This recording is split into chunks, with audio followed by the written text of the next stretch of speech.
అరే వాల్యూమ్ బెటరా. మీ అందరికీ ఒక చిన్న విషయం చెప్తా.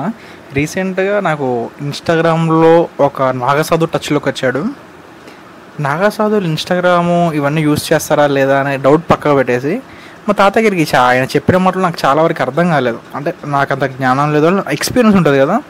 సో మనం ఏదో నార్మల్గా మెడిటేషన్, షూడికి పూజ లేదంటే ఈ టైప్ పాత్రలో మనం ఉన్నాం. బట్ మన స్పిరిచువాలిటీలో అంత హైలో లేము. ఆయన మాట్లాడే మాట నాకు చాలా వరకు అర్థం కాలేదు. సో మా తాతయ్య గారికి ఇచ్చా కాల్. సో మా తాతయ్య మాట్లాడాడు. నెక్స్ట్ డే ఇంటికి ఇన్వైట్ చేశారు అన్నమాట. సో సంథింగ్ ఏదో ప్రాబ్లం ఉందిరా, సో దానికోసమని మాట్లాడాలి అదేదని చెప్తే సరే వచ్చాడు.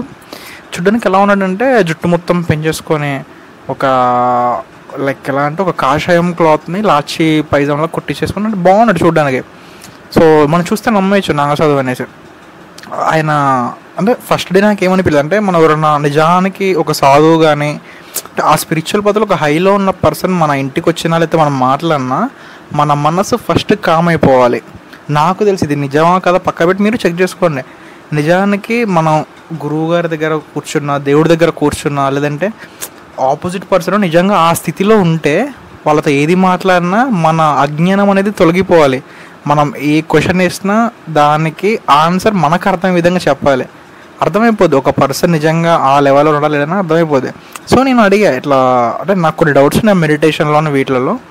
ఎవరైనా ధ్యానం లేదంటే ఈ స్పిరిచువల్ పాత్రలో ఉన్న వాళ్ళు తెలుసుకునేది ఏంటి పరబ్రహ్మ స్వరూపాన్ని కదా. సో ఆ స్థితిలోకి వెళ్ళిన వాళ్ళు కూడా వేరుగా ఎందుకు చూస్తారు అందరినీ. ఫర్ ఎగ్జాంపుల్ నేను ఇలా చెప్పకూడదు, బట్ నాకు తెలిసిన ఒక పర్సన్ ఉన్నాడు అనమాట, మా తాతయ్య వాళ్ళ ఫ్రెండ్ అనుకోండి. సో ఆయన స్పిరిచువల్ పాత్రలో ఉన్నాడు, ఆయన కుండలని అవి ఇవి మాట్లాడుతూ ఉంటాడు. సో బట్ ఎవరైనా ఇంటికి వచ్చినప్పుడు వాళ్ళ క్యాస్ట్ అడుగుతాడు. నువ్వు అంత నాలెడ్జబుల్గా అన్నీ తెలుసుకున్నవాడివి, ఆత్మ ఒకటే, అది నీలో ఉన్న ఇంకొక పర్సన్లో ఉన్న ఆత్మ ఒకటే కదా, ఆ పరబ్రహ్మ నుంచి అందరం వచ్చిన అన్న కాన్సెప్ట్ మర్చిపోయి ఇంకొకరి క్యాస్ట్ ఎలా అడిగావు నువ్వు. సో ఈ క్వశ్చన్ అడిగా. ఇలా ఎలా ఉంటుంది అజ్ఞానం అనేది ఒక స్టేట్లో మనం వెళ్ళిపోయాక లేదంటే ఆ నాలెడ్జ్ మనకు వచ్చేసాక జ్ఞానం అంటారు కదా. సో ఇలా ఎందుకు వేరుగా చూస్తారు, ఇది ఇలా చేయకూడదు కదా అనేసి అడిగితే దానికి ఆన్సర్ చెప్పలేకపోయాడు. సో ఏదో ఎస్కేప్ చేసేసాడు. తర్వాత మా తాతయ్య వాళ్ళతో మాట్లాడాడు. సో మీకు జన్మల నుంచి కొన్ని ఆచారాలు మీరు పాటించలేదు, దానివల్ల శాపం ఉంది. సో అందుకనే ఈ జన్మలో మీరు చాలా బాధలు పడుతున్నారు, అది ఇదని చెప్పాడు. ఒక కర్మ సిద్ధాంతం కాన్సెప్ట్ అని నేను కాముకున్నా. సో దానికి ఏంటి అంటే చండీ హోమం చేయాలని అనేసి అన్నాడు అనమాట. నార్మల్గా మార్కెట్ మీన్స్ వేరే బయట టెంపుల్స్లో కానీ పూజార్లో కానీ కనుక్కుంటే ఒక చండీ హోమం చేయాలంటే చాలా పెద్ద ప్రాసెస్. అది మీరు బయట కనుక్కున్నా తెలిసిపోద్ది. ఆల్మోస్ట్ లక్షల్లోనే అవుద్ది అమౌంట్. అది ఒక్క రోజులో 2 గంటల్లో చేసే పని కాదు, అట్లీస్ట్ 3 రోజుల్లోనే చేస్తారు. ఇక ఎక్కువ మంది పండితులు వీళ్ళు వస్తే వాళ్ళ ఓపికని బట్టి, వాళ్ళ ఎనర్జీస్ని బట్టి, వాళ్ళ తపస్సు శక్తిని బట్టి మన ప్రాబ్లమ్స్ని క్లియర్ చేయడానికి వాళ్ళు వాళ్ళ తపస్సు శక్తిని దారపోస్తారు. టెంపుల్లో కూడా చాలామంది చేస్తూ ఉంటారు, అమ్మవారి టెంపుల్లో చండీ హోమం అనేటివి.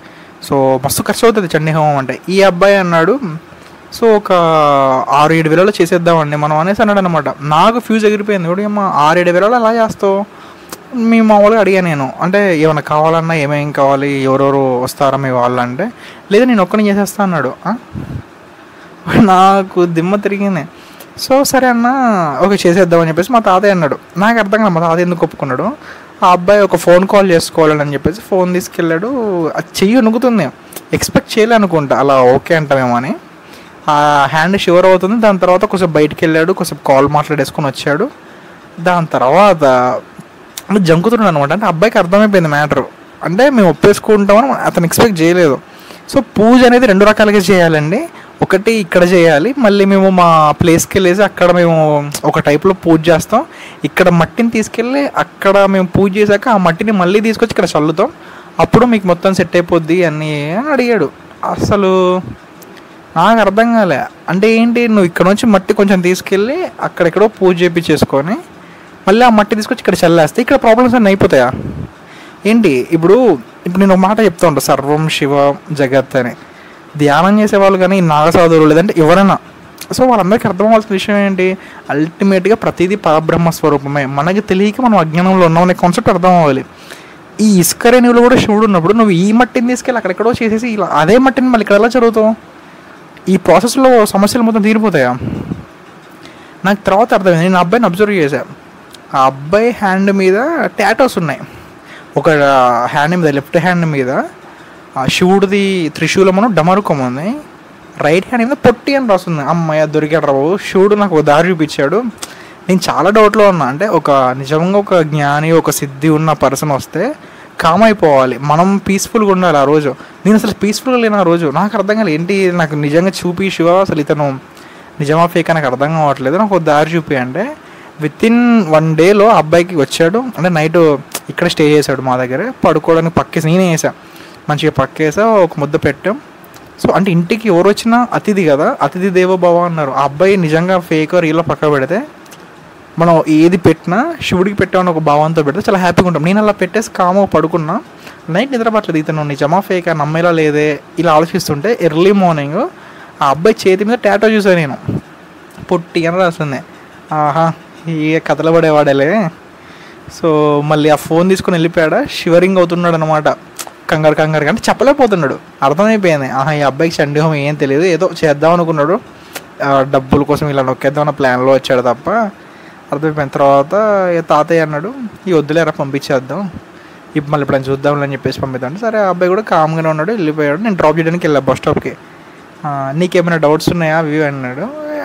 ఒకటి అడిగా, దానికి కూడా ఇప్పుడు నేనేం చెప్పినా నీకు అర్థం కాదు, ఆ టైం వచ్చినప్పుడు అర్థం అవుద్దని ఒక ఎస్కేపింగ్ టైప్లో మాట్లాడాడు. సరే ఇది వదిలేద్దాం, మీ చేతి మీద టాటో చూసాను నేను పొట్టి అని, ఏమన్నా లవ్ స్టోరీ ఉందా బ్రేకప్ స్టోరీ ఉందా అనేసి అడిగాం. ఇది ఎందుకు అడిగా అంటే ఇప్పుడు బ్రేకప్ స్టోరీ లవ్ స్టోరీ అన్నా మనం ప్రజెంట్లోనో ఫ్యూచర్లోనో ఉంటే ప్రాబ్లం, గతంలో ఎవరైనా ఏ లైఫ్లోనే లీడ్ చేసి ఈ స్పిరిచువల్ పాత్రకు రావచ్చు. ఇలా అడిగా, దానికి ఏం చెప్పాడు తెలుసా, లేదు నేను ఒకవేళ పాత లవ్ స్టోరీ ఉంది బ్రో, ఇలా ఇప్పుడు ఈ పాత్ర నాకు చేంజ్ అయిపోయింది ఇలా చెప్పి నేను కొంచెం నమ్మేవాన్నేమో. ఆ అబ్బాయి ఎవరనంటే లేదు మా మేనకోడలు పొట్టి, సో నాకు చిన్న పిల్లలంటే ఇష్టం, అలా పేరు టాటో వేయించుకున్నా. ఎవరైనా నమ్ముతారా, నవ్వుకున్న లోపల థ్యాంక్ యూ శివ, అట్లీస్ట్ నాకు అంటే ఎవడు మంచోడు ఎవడు చెడ్డవాడు, ఎవడు నిజమైన నాగసాధు, ఎవరు అజ్ఞానాన్నే ఇట్లా కమర్షియల్ చేసేసుకొని ఎవరున్నారని అంటే అలా తెలియజేయించే అంతలా నువ్వు నాకు తోడున్నావు అని శివుడికి థ్యాంక్స్ చెప్పుకొని ఆ అబ్బాయిని డ్రాప్ చేసి వెళ్ళిపోయా. ఆ అబ్బాయికి ఛార్జెస్ వరకు ఇచ్చాం, వెళ్ళిపోయాడు. ఇక మళ్ళీ ఫోన్ లేదు మెసేజ్ లేదు. సర్లే అంతా శివుడు వెళ్ళదు అంటే అట్లీస్ట్ శివుడు మనకి ఎలా ఉన్నాడో చూడండి, నీకు ఒక నాలెడ్జ్ ఉంది, అప్పుడప్పుడు టెస్ట్ చేస్తాడు, నువ్వు ఇలా మోసపోవా. నీకు నిజంగా శివుడు తెలిస్తే నిజానికి జ్ఞానం ఏంటి అజ్ఞానం ఏంటి నీకే తెలుస్తుంది. అజ్ఞానం కూడా వచ్చి నేనే నిజమైన జ్ఞానాన్ని ప్రూవ్ చేసినప్పుడు నువ్వు కనిపెట్టగలగాలి, అది నిజమైన శివతత్వం అన్నమాట.